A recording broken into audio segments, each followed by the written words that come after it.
دوستم وایي داعش سره نه یم ملګری شوی. هغه د طالبانو او حقاني شبکې یوه ډله ده. د افغانستان د ازبکانو مشهور مشر او د ملي جنبش ګوند مؤسس عبدالرشید دوستم د داعش ډلې د ملاتړ په اړه له انګلستان سره د خبرو اوازې او په دې خاطر د 250 میلیونه پاونډه ترلاسه کول رد کړل. نوموړي ته په منصوبه یوه ټویټر پاڼه کې راغلي چې پر دوستم دغه تورونه د سیمې هغو هیوادونو پورې کړي چې خپله کلونه کېږي د طالبانو ترهګرې ډلې ته پوځي او تسلیحاتي تدارکات برابروي.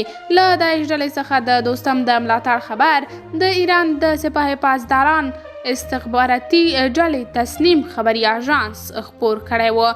دغې رسنۍ ویلي چې دوستم له انګلستان سره د ترکیې په همغږۍ د افغانستان په شمال کې د داعش د پیاوړتیا لپاره هوکړه کړې او 250 میلیونه پاونډه یې په بدل کې ترلاسه کړي. عبدالرشید دوستم بیا د ایران له نوم اخیستو پرته وایي چې دغه هیواد د طالبانو له ملاتړ سره په افغانستان کې د ډیرو ډلهییزو وژنو ملاتړ کړی دی.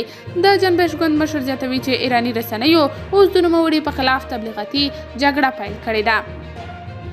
دوستم په یوه اعلامیه کې زیاتوي چې که د شمال د ناامنه کولو په هڅو دی په پروژو اخیستو تورنیږي نو آیا شمال اوس افغانانو ته کوم خوندي جنت دی؟